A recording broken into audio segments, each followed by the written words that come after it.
To my channel. तो आज करने वाले हैं हम माई शूज अनबॉक्सिंग।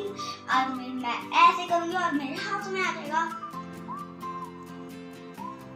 आ गया, बोला था ना।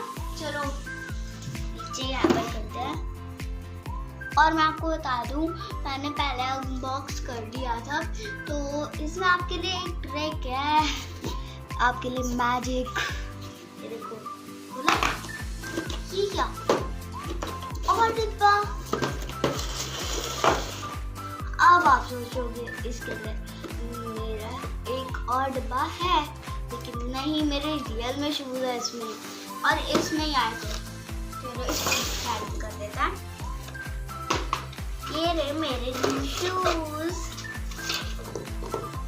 ये देखो, ये कितने अच्छे हैं। ये हील्स वाले हैं और ये कितना अच्छा है।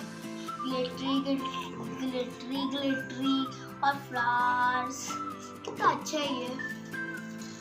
तो मैं इसको देती हूँ 10 आउट ऑफ 10। आप कमेंट्स में बताओ आप इसको कितने मार्क्स देने चाहते हो।